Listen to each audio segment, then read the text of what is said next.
নমস্কাৰ আজি মই এই ভিডিঅ'টো নৱম শ্ৰেণীৰ ছাত্ৰ ছাত্ৰীসকলৰ বাবে লৈ আহিছোঁ নৱম শ্ৰেণীৰ ইতিহাস খণ্ডৰ প্ৰথম অধ্যায়টোৰ বিষয়ে মই আজি অকণমান আলোচনা কৰিবলৈ আগবাঢ়িছোঁ এই প্ৰথম অধ্যায়টোত দিয়া আছে ভাৰত চৰকাৰ আইন 1858 ভাৰতীয় পৰিষদ আইন 1861 কেন্দ্ৰীয় শাসন স্থানীয় স্বায়ত্ত শাসন ৰূপায়ণত লৰ্ড ৰিপনৰ ভূমিকা আৰু অসামৰিক সেৱাৰ ভাৰতীয়কৰণ এইকেইটা বিষয় কেন্দ্ৰ কৰিয়ে নৱম শ্ৰেণীৰ এই প্ৰথম অধ্যায়টো যুগুত কৰা হৈছে ইয়াতে প্ৰথমতে উল্লেখ কৰা আছে যে প্ৰাচীন কালৰ পৰা ভাৰতবৰ্ষৰ সৈতে ইউৰোপীয় দেশসমূহৰ সম্পৰ্ক আছিল বাণিজ্যিক সম্পৰ্ক আছিল লোহিত পাৰস্য আৰু আফগানিস্তানৰ ভিতৰেদি যি স্থলপথ আছিল সেই স্থলপথেৰে ভাৰতবৰ্ষৰ লগত বাণিজ্যিক সম্পৰ্ক ৰাখিছিল গ্ৰীক আৰু ৰোমান আদি ইউৰোপীয় দেশসকলে কিন্তু এই সম্পৰ্ক বেছি দীঘলীয়া নাছিল যাৰ বাবে ইউৰোপীয়সকলে ভাৰতবৰ্ষৰ লগত বাণিজ্যিক সম্পৰ্ক বৰ্তাই ৰাখিবৰ কাৰণে বিকল্প পথৰ প্ৰয়োজনীয়তা অনুভৱ কৰিছিল যেহেতু পাঠটি দীঘলীয়া এনেকৈ পাঠসমূহ আলোচনা কৰাটো যথেষ্ট সময় লাগে গতিকে মই চমুকৈ পাঠসমূহ আগবঢ়াই নিবলৈ চেষ্টা কৰিছোঁ ইয়াতে আছে কি নতুন পথৰ সন্ধানৰ ক্ষেত্ৰত বিশেষকৈ পৰ্তুগীজসকলে গুৰুত্ব আৰোপ কৰিছিল আৰু পৰ্তুগীজসকলৰ ভিতৰত 1487 খ্ৰীষ্টাব্দত বাৰ্থলমিউ ডিয়াজে আফ্ৰিকা মহাদেশৰ দক্ষিণ দিশত অৱস্থিত উত্তৰ শাখা অন্তৰ্গত উপস্থিত হ'ব পাৰিছিল 10 বছৰৰ পিছত আন এজন নাবিক ভাস্কো দা গামাৰ নাম ইতিহাসত উজ্জ্বলি আছে কাৰণ ভাস্কো দা গামাই হৈছে প্ৰথমজন পৰ্তুগীজ নাবিক যিয়ে ভাৰত আৰু পাশ্চাত্যৰ মাজত সাগৰীয় পথৰ আৱিষ্কাৰ কৰিছিল ইয়াতে আছে ভাস্কো দা গামাই ডিয়াজক অনুসৰণ কৰি 1498 খ্ৰীষ্টাব্দত দক্ষিণ ভাৰতৰ কালিকট বন্দৰত উপস্থিত হৈছিলহি নতুন জলপথৰ আৱিষ্কাৰে ভাৰতৰ সৈতে পাশ্চাত্যৰ পোনপটীয়া যুগৰ সূচনা কৰিছিল বাৰ্থলমিউ ডিয়াজ জন্ম আৰু মৃত্যুৰ বিষয় দিছে ভাস্কো দা গামাৰ এফালে দিছে এনেকৈ তাত মানচিত্ৰ এখন দিছে পৰ্তুগীজ নাবিকসকলৰ ইউৰোপ আৰু ভাৰতৰ মাজত জলপথৰ আৱিষ্কাৰৰ এখন মানচিত্ৰ এখন ভালদৰে চালে তোমালোকে বুজিব পাৰিবা লগতে ইয়াতে দিয়া আছে ভাস্কো দা গামাৰ কালিকট অভিযানৰ বিষয়ে মই প্ৰতিটো বিষয় অকমান টাচ কৰি যাব খুজিছোঁ ভাৰতবৰ্ষলৈ ইংৰাজসকলৰ আগমন আছে পৰ্তুগীজ নাবিকসকলৰ দৰে কি ইংৰাজ নাবিকসকলেও নতুন সাগৰীয় পথৰ অন্বেষণত মনোযোগ দিছিল তাৰে ভিতৰত 1580 খ্ৰীষ্টাব্দত ফ্ৰান্সিছ ড্ৰেক নামৰ ইংৰাজ নাবিকে জলপথৰ পৃথিৱী প্ৰদৰ্শন কৰিবলৈ সমৰ্থবান হৈছিল ইয়াৰ পৰা এটা প্ৰশ্ন আহে যে জলপথেৰে পৃথিৱী প্ৰদৰ্শন কৰিবলৈ সক্ষম হোৱা ইংৰাজ নাবিকজন কোন আছিল উত্তৰটো হৈছে ফ্ৰান্সিছ ড্ৰেক অনুশীলনীত এই প্ৰশ্নটো তোমালোকে পাবাই 1582 খ্ৰীষ্টাব্দত ৰাব ফিচ নামৰ আন এজন নাবিক ভাৰত আৰু উপমহাদেশ ভ্ৰমণ কৰি সমগ্ৰ ইংৰাজ জাতিৰ বাবে গৌৰৱ কঢ়িয়াই আনিছিল পৰ্তুগীজ সদাগৰসকলৰ দৰে ইংৰাজ সদাগৰসকলে ভাৰতৰ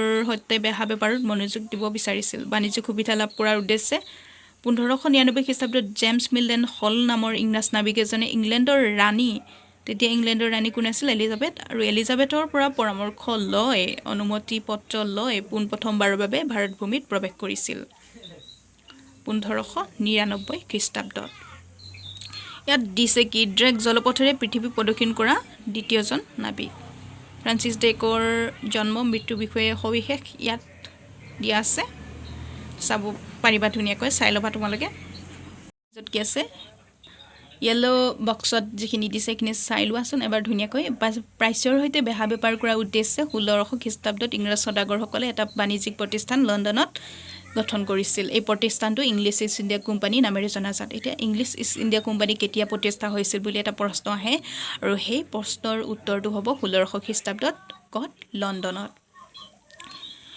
তাৰ পাছত আমি পাম যে ইংলেণ্ডৰ ৰাণী এলিজাবেথে এই কোম্পানীটোক আফ্ৰিকাৰ দক্ষিণ দিশত অৱস্থিত উত্তৰ শাখা অন্তৰীপৰ পৰা আৰম্ভ কৰি দক্ষিণ আমেৰিকাৰ মাগালান প্ৰণালী পৰ্যন্ত বিশাল সাগৰীয় এলেকাত 15 বছৰৰ বাবে বেহা বেপাৰ কৰাৰ অনুমতি প্ৰদান কৰিছিল এই কোম্পানীটোৱে সাগৰীয় পথেৰে ভাৰতবৰ্ষত উপস্থিত হোৱাৰ আগেয়ে সুমাত্ৰা জাভা মালাক্কা আদি ঠাইৰ সৈতে মছলা ব্যৱসায় কৰিছিল আৰু ইয়াত দিছে 1608 খ্ৰীষ্টাব্দৰ কথা ইংলেণ্ডৰ ৰজা প্ৰথম জেমছে ভাৰতৰ সৈতে বেহা বেপাৰ কৰাৰ উদ্দেশ্যে কেপ্টেইন উইলিয়াম হকিন্স নামৰ এজন ব্ৰিটিছ সদাগৰৰ যোগেদি মোগল সম্ৰাট জাহাংগীৰলৈ এখন আবেদন পত্ৰ প্ৰেৰণ কৰিছিল হকিন্সে তাপ্তি নদীৰ মোহনাৰে চুৰাট বন্দৰত উপস্থিত হৈছিল এনেকৈ আছে তো কেপ্টেইন উইলিয়াম হকিন্সে 1609 খ্ৰীষ্টাব্দৰ এপ্ৰিল মাহত আগ্ৰাত উপস্থিত হৈ মোগল ৰাজদৰবাৰত সম্ৰাট জাহাংগীৰক সাক্ষাৎ কৰিছিল। এয়াই আছিল ইংৰাজৰ প্ৰথম আগ্ৰাত পদাৰ্পণ। কেপ্টেইন উইলিয়াম হকিন্সে 1609 খ্ৰীষ্টাব্দৰ এপ্ৰিল মাহত আগ্ৰাত উপস্থিত হৈছিল 1609 চনত ৰাজদৰবাৰত, জাহাংগীৰৰ ৰাজদৰবাৰত। এয়াই আছিল ইংৰাজৰ প্ৰথম আগ্ৰাত পদাৰ্পণ। এইটো মনত থৈ দিব লাগে। তাৰ পাছত কি হ'ল, কেপ্টেইন হকিন্সে আগ্ৰাত প্ৰৱেশ কৰাৰ পাছত 2 বছৰ কাল মোগল সাম্ৰাজ্যত থাকি সম্ৰাটৰ পৰা বেহা বেপাৰৰ কিছু সুবিধা আদায় কৰিবৰ কাৰণে চেষ্টা কৰিছিল। এখন বাণিজ্যিক চুক্তি আগবঢ়াইছিল, কিন্তু সেই বাণিজ্যিক চুক্তিখন জাহাংগীৰে নাকচ কৰিছিল, যাৰ ফলত ইংলেণ্ডৰ ৰজা প্ৰথম জেমছে আৰু এজন ইংৰাজ বিষয়া পঠিয়াইছিল। এইজন আছিল ছাৰ টমাছ ৰ'। ছাৰ টমাছ ৰ'য়ে আজমিৰত উপস্থিত হৈ সম্ৰাটক লগ কৰিছিল। টমাছ ৰ'য়ে কোনো ধৰণৰ চুক্তি কৰিব পৰা নাছিল, কিন্তু জাহাংগীৰে ইংৰাজ সদাগৰসকলক চুৰাটত বাণিজ্যিক কুঠি স্থাপনৰ অনুমতি প্ৰদান কৰিছিল। ইয়াৰ পিছতো ইংৰাজ সদাগৰসকলে ভাৰতৰ সৈতে বাণিজ্যিক চুক্তি কৰিবলৈ চেষ্টা চলাই থাকিল আৰু ভিন ভিন ঠাইত বাণিজ্যিক সম্প্ৰসাৰণ ঘটাবলৈ সক্ষম হৈছিল। 1715 খ্ৰীষ্টাব্দত আকৌ জন চাৰ্মনৰ নেতৃত্বত ইংৰাজ লোকৰ এটা সজাতি দলে মোগল সম্ৰাট ফাৰুক হোছিয়াৰক সাক্ষাৎ কৰি পুনৰ বাণিজ্যিক চুক্তিৰ প্ৰস্তাৱ আগবঢ়াইছিল। জাহাংগীৰে যিহেতু 2খনকৈ চুক্তি নাকচ কৰিছিল, প্ৰথমখন আছিল কি, কেপ্টেইন উইলিয়াম হকিন্সে যিখন চুক্তি আগবঢ়াইছিল বাণিজ্যিক চুক্তি, সেইখন নাকচ কৰিছিল। টমাছ ৰ' নামৰ ইংৰাজ বিষয়াজনৰ বাণিজ্যিক চুক্তিখনো নাকচ কৰিছিল। কেৱল চুৰাটত বাণিজ্যিক কুঠি এটা স্থাপনৰ কাৰণেহে অনুমতি দিছিল। কিন্তু তাৰ পাছতো ইংৰাজ সদাগৰসকলে ভাৰতৰ সৈতে বাণিজ্যিক চুক্তি কৰিবৰ কাৰণে প্ৰচেষ্টা চলাই থাকিল, ভিন ভিন ঠাইত বাণিজ্যিক সম্প্ৰসাৰণ ঘটায়ে থাকিল। পৰৱৰ্তী সময়ত কি কৰিলে, 1715 খ্ৰীষ্টাব্দত জন চাৰ্মনৰ নেতৃত্বত ইংৰাজ লোকৰ এটা সজাতি দলে মোগল সম্ৰাট ফাৰুক হোছিয়াৰক সাক্ষাৎ কৰি পুনৰ বাণিজ্যিক চুক্তিৰ প্ৰস্তাৱ আগবঢ়াইছে। মানে ভাৰতবৰ্ষৰ সৈতে বাণিজ্য কৰিব ইংৰাজসকলে, সেইকাৰণেই চেষ্টা কৰি আছে। সেই সময়ত সম্ৰাট ফাৰুক হোছিয়াৰ কঠিন ৰোগত ভুগি আছিল, যিটো সময়ত জন চাৰ্মন ভাৰতবৰ্ষলৈ বাণিজ্যিক চুক্তি লৈ আহিছিল। ৰোগাক্ৰান্ত সম্ৰাট ফাৰুক হোছিয়াৰৰ সজাতি দলটোৰ চিকিৎসক ডাক্তৰ হেমিল্টনে চিকিৎসা আগবঢ়াই তেওঁৰ ব্যাধি নিৰাময় কৰিছিল আৰু সজাতি দলটোৰ প্ৰতি সম্ৰাটে সদয়ৰ ভাৱ দেখুৱাইছিল। এই সুযোগতে কি কৰিছিলে, সম্ৰাটৰ পৰা ইংৰাজ সদাগৰসকলে 3খন ফৰমান আদায় কৰে আৰু ইষ্ট ইণ্ডিয়া কোম্পানী সমগ্ৰ ভাৰতবৰ্ষত নিৰ্বিঘ্নে বেহা বেপাৰ কৰাৰ ৰাজকীয় অনুমতি লাভ কৰিছিল। কাৰ পৰা লাভ কৰিলে? মোগল সম্ৰাট ফাৰুক হোছিয়াৰৰ পৰা। ইয়াৰ লগতে ভাৰতৰ মাটিত কোম্পানীয়ে নিজৰ ভৱিষ্যত সুদৃঢ় কৰাৰ ফালে অগ্ৰসৰ হৈছিল। ইয়াত ইম্পৰ্টেণ্ট কুৱেশ্যন এটা আছে হা, ভাৰতবৰ্ষত থিতাপি লোৱা ইষ্ট ইণ্ডিয়া কোম্পানীৰ প্ৰথম আৰু প্ৰধান উদ্দেশ্যটো কি আছিল? ভাৰতবৰ্ষত থিতাপি লোৱা ইষ্ট ইণ্ডিয়া কোম্পানীৰ প্ৰথম আৰু প্ৰধান উদ্দেশ্য আছিল কি? বেহা বেপাৰ কৰা। কিন্তু বেহা বেপাৰক কেন্দ্ৰ কৰি গুজেই গজালি মেলি পিছলৈ কোম্পানীয়ে ৰাজ্য শাসনৰ সপোন দেখিছিল। ভাৰতীয় ৰাজন্য বৰ্গৰ মাজত ক্ৰমান্বয়ে বাঢ়ি অহা শত্ৰুতা তথা তেওঁলোকৰ দুৰ্বলতাৰ চেলুলৈ কোম্পানীয়ে ভাৰতবৰ্ষত ইংৰাজ শাসন প্ৰতিষ্ঠা কৰাৰ প্ৰয়াস কৰিছিল। এনেকৈ মানে বুদ্ধিয়ক চতুৰ ইংৰাজসকলে কি কৰিছিলে, ভাৰতবৰ্ষত বেহা বেপাৰৰ বাবে আহিছোঁ বুলি চুক্তি কৰি গোটেই ভাৰতবৰ্ষত গোটেই নিজৰ সাম্ৰাজ্য প্ৰতিষ্ঠা কৰাৰ সপোন দেখিছিল। ইয়াত কি দিছে, চতুৰ্থ মোগল সম্ৰাট জাহাংগীৰৰ জন্ম মৃত্যুৰ বিষয়ে দিছে। নেক্সট আমি কি চাম, 1611 খ্ৰীষ্টাব্দত গোলকুণ্ডা ৰাজ্যৰ চুলতানৰ পৰা অনুমতি লৈ কোম্পানীয়ে মছলিপট্টমত এটা বাণিজ্য কেন্দ্ৰ স্থাপন কৰিছিল। 1611 খ্ৰীষ্টাব্দত ইংৰাজৰ প্ৰথম বাণিজ্যিক কেন্দ্ৰ স্থাপন হৈছিল ক'ত? মছলিপট্টমত। 1636 খ্ৰীষ্টাব্দত কোম্পানীয়ে আৰমা গাঁৱত দ্বিতীয়টো বাণিজ্য কেন্দ্ৰ মুকলি কৰিছিল। 1639 খ্ৰীষ্টাব্দৰ চণ্ডীগিৰিৰ ৰজাৰ লগত চুক্তি কৰি মাদ্ৰাজৰ কাষৰীয়া ঠাই এটুকুৰালৈ আৰমা গাঁৱৰ বাণিজ্য কেন্দ্ৰটো তুলি নি এই কেন্দ্ৰটোৰ নতুন নাম দিছিল ফৰ্ট ছেণ্ট জৰ্জ। এইখিনি চাওঁ আমি, হালধীয়া বক্স যিটো, এইখিনি ইম্পৰ্টেণ্ট হয়। 1661 খ্ৰীষ্টাব্দত ইংলেণ্ডৰ ৰজা দ্বিতীয় চাৰ্লছে পৰ্তুগীজ ৰাজকন্যা কেথৰিনক বিয়া কৰাই যৌতুক হিচাপে মুম্বাই চহৰ লাভ কৰিছিল। ৰজা চাৰ্লছে 1668 খ্ৰীষ্টাব্দত 50,000 পাউণ্ড ঋণৰ বিনিময়ত মুম্বাই ইংৰাজ কোম্পানীক হস্তান্তৰ কৰিছিল। এইটো চোৱা 1661 খ্ৰীষ্টাব্দত ইংলেণ্ডৰ ৰজা কোন আছিল? তেতিয়া দ্বিতীয় চাৰ্লছ আছিল। আৰু চাৰ্লছে পৰ্তুগীজ ৰাজকন্যা কেথৰিনক বিয়া কৰাইছিল। বিয়া কৰাই সৌভাগ্যস্বৰূপে যৌতুক হিচাপে কি লাভ কৰিছিল? কোনো সৰু সুৰা বস্তু নহয়, এখন চহৰ লাভ কৰিছিল আৰু সেই চহৰখন হৈছে মুম্বাই। যৌতুক হিচাপে মুম্বাই চহৰখনকে দি দিছিল। চ' ৰজা চাৰ্লছে 1668 খ্ৰীষ্টাব্দত 50,000 পাউণ্ড ঋণৰ বিনিময়ত মুম্বাইখন কি কৰিলে? ইংৰাজ কোম্পানীক হস্তান্তৰ কৰি দিছিল। মানে যৌতুক হিচাপে দিয়া মুম্বাই চহৰখন দ্বিতীয় চাৰ্লছে ইংৰাজ কোম্পানীক হস্তান্তৰ কৰি দিছিল। কিমান হাজাৰ পাউণ্ডৰ বিনিময়ত? 50,000 পাউণ্ডৰ ঋণৰ বিনিময়ত। তেতিয়াৰ পৰা মুম্বাই কোম্পানীৰ প্ৰধান কাৰ্যালয় পৰিণত হ'ল। তেতিয়া কি হ'ল? ইষ্ট ইণ্ডিয়া কোম্পানীৰ প্ৰধান কাৰ্যালয় কি হ'ল? মুম্বাই। 1690 খ্ৰীষ্টাব্দত জব চাৰ্নক নামৰ কোম্পানীৰ এজন বিষয়াই বংগৰ নবাবৰ লগত কৰা এখন চুক্তিৰ যোগেদি বছৰি 1200 টকাৰ খাজনাৰ বিনিময়ত কালীঘট্টা মানে কলিকতা, সুতানতি, গোবিন্দপুৰ নামৰ 3খন গাঁৱৰ জমিদাৰী স্বত্ব কোম্পানীয়ে লাভ কৰি ইয়াত এটা বাণিজ্য কেন্দ্ৰ আৰম্ভ কৰিছিল। 3খন ঠাইৰ সমষ্টি পিছলৈ কলিকতা নগৰৰ ভেটিলৈ ৰূপান্তৰিত হৈছিল। ইংলেণ্ডৰ ৰজা তৃতীয় উইলিয়ামৰ সন্মানাৰ্থে কলিকতা বাণিজ্য কেন্দ্ৰটোৰ নাম ফৰ্ট উইলিয়াম ৰখা হৈছিল। এইটো এটা ফৰ্ট উইলিয়াম কি? প্ৰশ্নটো প্ৰায় আহে। ফৰ্ট উইলিয়াম কি? ইংলেণ্ডৰ ৰজা তৃতীয় উইলিয়ামৰ সন্মানাৰ্থে কলিকতা বাণিজ্য কেন্দ্ৰটোৰ নামে ফৰ্ট উইলিয়াম আছিল। তাৰপিছত 6 পৃষ্ঠাত কি আছে চাওঁ আহক। ইষ্ট ইণ্ডিয়া কোম্পানীৰ অধীনস্থ কলিকতাৰ ফৰ্ট উইলিয়াম বাণিজ্য কেন্দ্ৰটো এইটো 1760 চনৰ। আৰু এখন ছবি দিছে, এখন হৈছে ইষ্ট ইণ্ডিয়া কোম্পানীৰ অধীনস্থ কলিকতাৰ ফৰ্ট উইলিয়াম বাণিজ্য কেন্দ্ৰৰ 1828 চনৰ ছবি। প্ৰথমতে চাওঁ ৰবাৰ্ট ক্লাইভৰ জন্ম মৃত্যু। এইবিলাক তেনেকুৱাকৈ পৰীক্ষাত প্ৰশ্ন নাহে জন্ম মৃত্যু, তথাপি মানে জানি থোৱাটো ভাল। এতিয়া চাওঁ আহক। ইষ্ট ইণ্ডিয়া কোম্পানীৰ সাধাৰণ কৰ্মচাৰী ৰবাৰ্ট ক্লাইভে ভাৰতবৰ্ষত ঔপনিৱেশিক সাম্ৰাজ্য গঢ়ি তোলাৰ কূটনৈতিক কলাকৌশল অতি কম দিনৰ ভিতৰতে আয়ত্ত কৰিবলৈ সক্ষম হৈছিল। ক্লাইভে নিজৰ কোম্পানীৰ স্বাৰ্থত আনবোৰ বিদেশী ইউৰোপীয়ান কোম্পানীক ভাৰতৰ পৰা বহিষ্কাৰ কৰাৰ আঁচনি লৈছিল। মানে নিজৰ কোম্পানীৰ লাভৰ কাৰণে বাকী যিবিলাক ইউৰোপীয় কোম্পানী ভাৰতবৰ্ষত আছিল সেই সকলোবোৰ ভাৰতবৰ্ষৰ পৰা বহিষ্কাৰ কৰাৰ আঁচনি লৈছিল। তেওঁ যুদ্ধ নতুবা মিত্ৰতাৰ পাখেৰে দেশীয় ৰজাসকলক কোম্পানী ফলীয়া কৰিবলৈ প্ৰচেষ্টা চলাইছিল। বংগৰ নবাব, হায়দৰাবাদৰ নিজাম, অযোধ্যাৰ নবাব, ৰাজপুতনাৰ ৰজা আদি কোম্পানীৰ সৈতে মিত্ৰতা কৰি প্ৰত্যেকেই নিজৰ নিজৰ কৰ্তৃত্ব বিসৰ্জন দিব লগা হৈছিল। এনেকৈ মানে ইংৰাজে লাহেকৈ ভাৰতবৰ্ষত খোপনি পুতিবলৈ আৰম্ভ কৰিছে। পলাচী যুদ্ধ কেতিয়া হৈছিল? 1757 খ্ৰীষ্টাব্দ। পলাচী যুদ্ধ বংগ, বিহাৰ আৰু উৰিষ্যাৰ নবাব চিৰাজ উদ্দৌলাক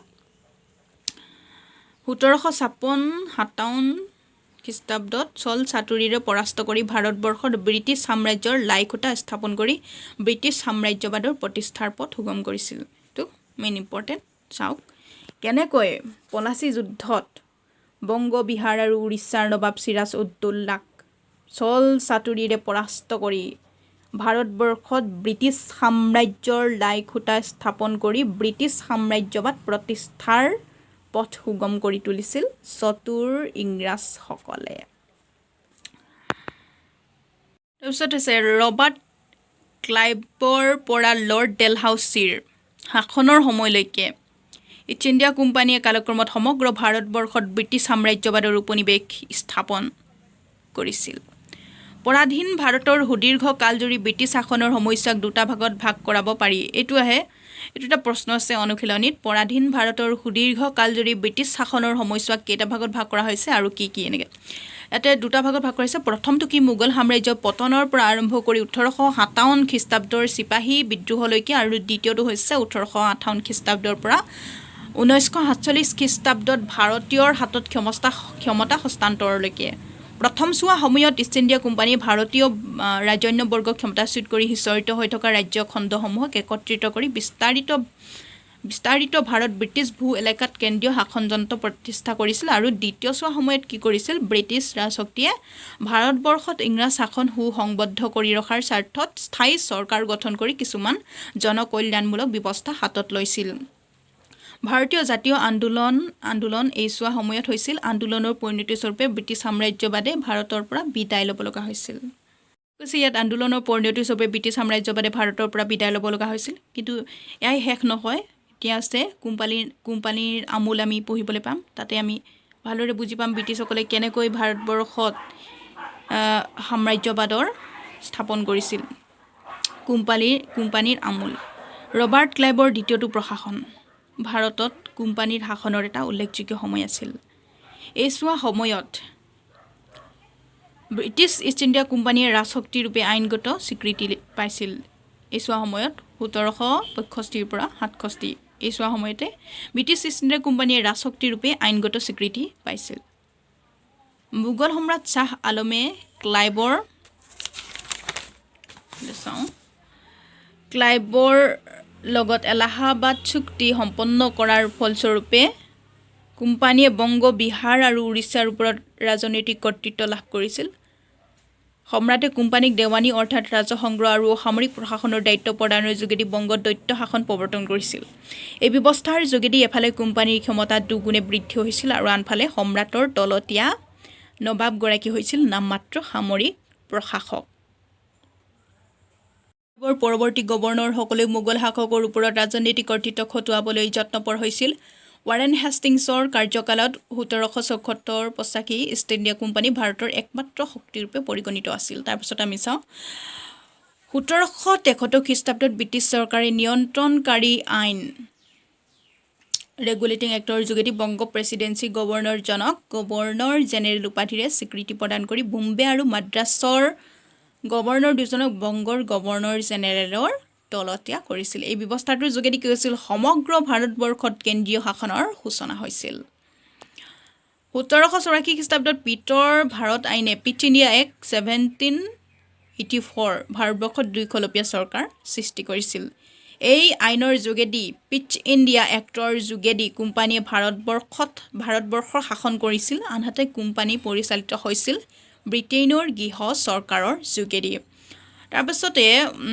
1833 আৰু 1853 খ্ৰীষ্টাব্দত ব্ৰিটিছ সংসদে বিধিবদ্ধ কৰা দুখন চনদৰ যোগেদি ব্ৰিটিছ চৰকাৰে ভাৰতবৰ্ষত কেন্দ্ৰীয় শাসন অধিক শক্তিশালী ৰূপত গঢ়ি তুলিছিল ৱাৰেন হেষ্টিংছৰ জন্ম মৃত্যুখিনি চাই ল'বা তাৰ পাছত চিপাহী বিদ্ৰোহৰ সূচনাৰ বিষয়ে দিছে লৰ্ড ডেলহাউছিয়ে বিদায় গ্ৰহণ কৰাৰ পিছত লৰ্ড কেনিঙে গভৰ্ণৰ জেনেৰেলৰ পদ লৈছিল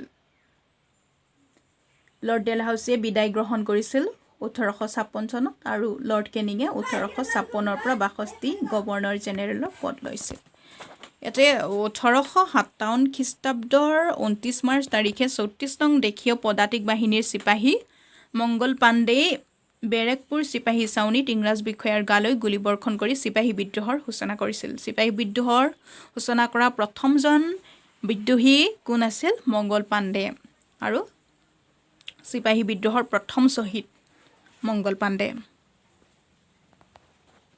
ইয়াতে দিয়া আছে চিপাহী বিদ্ৰোহৰ এক প্ৰতীক ছবি 9 নম্বৰ পৃষ্ঠাত এইখন দেখিছে কেনেকৈ চিপাহী বিদ্ৰোহ হৈছিল এফালে আছে মংগল পাণ্ডেৰ ছবি আছে মংগল পাণ্ডে তলত আছে কি ইষ্ট ইণ্ডিয়া কোম্পানী মুদ্ৰা কেনেকুৱা আছিল 1 ৰূপী মংগল পাণ্ডেৰ লগত পহৰাদাৰ ঈশ্বৰ পাণ্ডকো দুখী সাব্যস্ত কৰি দুইকে প্ৰাণদণ্ডৰে দণ্ডিত কৰাৰ ঘটনাত সমগ্ৰ উত্তৰ ভাৰত জুৰি বিদ্ৰোহ বিস্তৃতি লাভ কৰিছিল মানে মংগল পাণ্ডেৰ লগতে পহৰাদাৰ ঈশ্বৰ পাণ্ডকো দুখী সাব্যস্ত কৰি মৃত্যুদণ্ডৰে দণ্ডিত কৰিছিল ব্ৰিটিছসকলে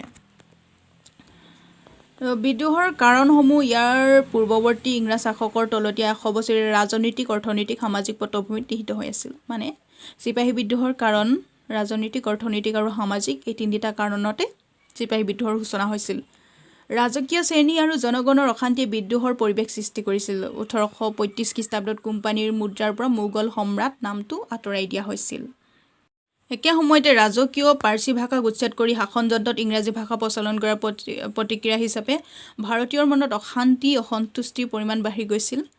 লৰ্ড ডেলহাউছিৰ প্ৰতিক্ৰিয়াশীল শাসনে সকলো ধৰ্মাৱলম্বী ভাৰতীয়ৰ মনত অশান্তিৰ পৰিমাণ দুগুণ বঢ়াই দিছিল, যাৰ ফলত কি হৈছিল, বিখ্যাত চিপাহী বিদ্ৰোহৰ সূচনা হৈছিল। এতিয়া আছে চিপাহী বিদ্ৰোহৰ ফলাফল। চিপাহী বিদ্ৰোহৰ ফলতনো কি হৈছিল সেইখিনি আমি এতিয়া পাম। 1858 খ্ৰীষ্টাব্দৰ চিপাহী বিদ্ৰোহে ভাৰতবৰ্ষৰ ৰাজনৈতিক ইতিহাসত এটা নতুন যুগৰ সূচনা কৰিছিল। ইংৰাজ শাসকৰ বিৰুদ্ধে সংঘটিত এই বিদ্ৰোহে ভাৰত সম্বন্ধে ব্ৰিটিছ চৰকাৰৰ দৃষ্টিভংগীৰ বহুতো সলনি কৰিলে। ক্ষুব্ধ ভাৰতীয়ক সন্তুষ্ট কৰি ভাৰতত ইংৰাজ শাসন বৰ্তাই ৰখাৰ স্বাৰ্থত ব্ৰিটিছ চৰকাৰে ভাৰত শাসন ব্যৱস্থাত কিছুমান নতুন বিধান প্ৰৱৰ্তন কৰিব লগা হ'ল। বিদ্ৰোহীসকলে লক্ষ্যত উপনীত হ'ব নোৱাৰিলে যদিও তেওঁলোকৰ কাৰণে ইংৰাজ চৰকাৰে ভাৰত শাসন ব্যৱস্থাত কিছু পৰিৱৰ্তন সাধন কৰিবলৈ বাধ্য হৈছিল। তলত পৰিৱৰ্তনৰ কেইটামান উল্লেখযোগ্য দিশ আলোচনা কৰা হ'ল। এতিয়া চাওক, চিপাহী বিদ্ৰোহ ব্ৰিটিছৰ বিৰুদ্ধে হোৱা প্ৰথম বিদ্ৰোহ চিপাহী বিদ্ৰোহ আছিল। আৰু এই চিপাহী বিদ্ৰোহ সফল নহ'ল, কাৰণ চিপাহী বিদ্ৰোহৰ জৰিয়তে ভাৰতীয় বিদ্ৰোহীসকলে ইংৰাজক ভাৰতবৰ্ষৰ পৰা খেদি পঠিয়াব নোৱাৰিলে। কিন্তু এই বিদ্ৰোহৰ জৰিয়তে কি কৰিলে, ব্ৰিটিছসকলে নিজৰ সাংবিধানিক পৰিৱৰ্তন আনিলে, বহুতো নীতি নিয়ম সলনি কৰিলে। বহুতো কঠোৰ নীতি নিয়ম যিহেতু ইংৰাজসকলে প্ৰৱৰ্তন কৰিছিলে, সেই নীতি নিয়মৰ সাল সলনি কৰিলে। ভাৰতীয়সকলৰ বিষয়ে ব্ৰিটিছসকলৰ যি মনোভাৱ আছিল, সেই মনোভাৱটো সলনি হ'ল। আৰু কেনেকৈ চিপাহী বিদ্ৰোহৰ ফলত ইংৰাজ চৰকাৰে ভাৰত শাসন ব্যৱস্থালৈ পৰিৱৰ্তন আনিছিল তাৰ বিষয়ে আমি এতিয়া পঢ়িবলৈ পাম। মানচিত্ৰখন আছে কি, 1857 খ্ৰীষ্টাব্দত চিপাহী বিদ্ৰোহৰ সময়ত ভাৰতৰ ৰাজ্যসমূহৰ মানচিত্ৰ ইয়াতে আঁকিছে। ইয়াতো আকৌ এখন মেপ দিছে চিপাহী বিদ্ৰোহ 1857, 1859 কেন্দ্ৰসমূহ আচ্ছাদিত অংশ দেখুওৱা অঁকা এখন মানচিত্ৰ।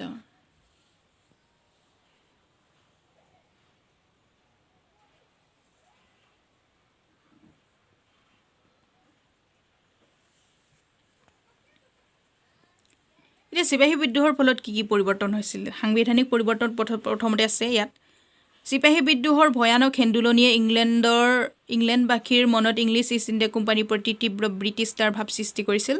এই যে চিপাহী বিদ্ৰোহৰ ভয়ানক হেন্দুলনি, এই হেন্দুলনিটোৱে কি কৰিছিলে, ইংলেণ্ডবাসীৰ মনত ইংলিছ ইষ্ট ইণ্ডিয়া কোম্পানীৰ প্ৰতি তীব্ৰ ব্ৰিটিছতাৰ ভাৱ সৃষ্টি কৰিছিল। বিদ্ৰোহৰ মাজেদি প্ৰকট হৈ উঠা ভাৰতীয়ৰ ক্ষোভ যন্ত্ৰণা, বিদেশী শাসকৰ বিৰুদ্ধে ভাৰতীয়ৰ মনত গঢ়ি উঠা গভীৰ আস্থাহীনতাৰ মনোভাৱ আৰু প্ৰতি আক্ৰমণৰ ঘটনাই সৃষ্টি কৰা ভয়ানক হত্যাকাণ্ডই ইংলেণ্ডবাসীক চিন্তিত কৰি তুলিছিল। ভৱিষ্যতৰ এনে ভয়ানক পৰিস্থিতি যাতে পুনৰ উদ্গীৰ্ণ হয় তাৰ প্ৰতি লক্ষ্য ৰাখিয়ে কি কৈছিলে, ব্ৰিটিছ চৰকাৰে ভাৰতৰ শাসন ব্যৱস্থাটোৰ ওপৰত একাণপতীয়াকৈ মনোযোগ দিবলৈ বাধ্য হৈছিল। ব্ৰিটিছ সংসদে 1858 খ্ৰীষ্টাব্দৰ 2 আগষ্ট তাৰিখে ভাৰত চৰকাৰ আইন প্ৰণয়ন কৰিছিল। এই আইনে ইংলেণ্ডৰ চৰকাৰক পোনপটীয়াকৈ ভাৰত শাসন কৰাৰ ক্ষমতা দিছিল। এইটো আহে ভাৰত চৰকাৰ আইন কেতিয়া প্ৰণয়ন কৰা হৈছিল আৰু ইয়াৰ উদ্দেশ্য কি আছিল? উদ্দেশ্যটো ইংলেণ্ডৰ চৰকাৰক পোনপটীয়াকৈ ভাৰত শাসন কৰাৰ ক্ষমতা দিয়া। 1858 খ্ৰীষ্টাব্দৰ 2 আগষ্ট তাৰিখে আইনখন প্ৰণয়ন কৰা হৈছিল। এইটো চাওঁ আহক, ভাৰত চৰকাৰ আইন অনুসৰি ভাৰতবৰ্ষৰ সৰ্বোচ্চ শাসনকৰ্তা হিচাপে গভৰ্ণৰ জেনেৰেল থাকিল, যদিও তেওঁক ভাইচৰয় অৰ্থাৎ ৰাজপ্ৰতিনিধি খিতাপ প্ৰদান কৰা হয়। ভাৰত চৰকাৰ আইনখন বলবৎ হোৱাৰ পিছত 1858 খ্ৰীষ্টাব্দৰ 1 নৱেম্বৰ তাৰিখে এলাহাবাদত এখন দৰবাৰ আয়োজন কৰি ভাইচৰয়ৰ লৰ্ড কেনিঙে নিজকে মহাৰাণী ভিক্টোৰিয়াৰ প্ৰতিনিধি বুলি ঘোষণা কৰি পোনপটীয়া ভাৰত শাসনৰ প্ৰথমখন ঘোষণাপত্ৰ পাঠ কৰিছিল। এই ঘোষণাৰ মাজেদি ভাৰতীয় প্ৰজা আৰু দেশীয় শাসকৰ মনত সৃষ্টি হোৱা অশান্তি সন্দেহ আদি আঁতৰাবলৈ বিচৰা হৈছিল। লৰ্ড কেনিঙে এই ঘোষণাৰ যোগেদি ধৰ্মীয় ক্ষেত্ৰত উদাৰতা আৰু সহিষ্ণুতা, আৰ্থিক ক্ষেত্ৰত সমতা প্ৰতিষ্ঠাৰ প্ৰতিশ্ৰুতি দিয়াৰ লগতে স্বত্ববিলোপ নীতি পৰিহাৰ আৰু দেশীয় ৰাজন্যবৰ্গৰ প্ৰতি উদাৰ মনোভাৱ পোষণ কৰি ভাৰতবৰ্ষত ইংৰাজ শক্তিয়ে ভৱিষ্যতে ৰাজ্য বিস্তাৰ নকৰাৰ আশ্বাস প্ৰদান কৰিছিল। নেক্সট সামাজিক পৰিৱৰ্তন আছে। চিপাহী বিদ্ৰোহৰ পিছত ব্ৰিটিছ চৰকাৰ প্ৰত্যক্ষ শাসনে ভাৰতীয়ৰ মনত ক্ৰমান্বয়ে একতাৰ ভাৱ জগাই তুলিছিল। বিভিন্ন জাতি জনগোষ্ঠী সম্প্ৰদায়ৰ মনত আমি ভাৰতীয় জনগণ এনে এক চেতনা জাগ্ৰত হৈছিল। আনহাতে ভাৰতীয়সকলৰ এই ঐক্যবদ্ধ চেতনাৰ বিপৰীতে ইংৰাজ শাসকে গ্ৰহণ কৰা মূল নীতিটো আছিল ভাগ কৰা আৰু শাসন কৰা, তেনেকুৱা আছিল, ডিভাইড এণ্ড ৰুল। তাৰ পাছত আছে ইংলেণ্ডৰ ৰাণীৰ প্ৰত্যক্ষ শাসন আৰু ভাইচৰয় লৰ্ড কেনিঙৰ দ্বিতীয় কাৰ্যকালৰ বিষয়ে। এইখিনি আমি নেক্সট ভিডিঅ'ত আপলোড কৰিম বাকীখিনি, বা নেক্সট ভিডিঅ'টোত কুৱেশ্যন আনচাৰখিনিও ডিছকাছ কৰা হ'ব। গতিকে মোৰ চেনেলটো চাই থাকিব। Thank U.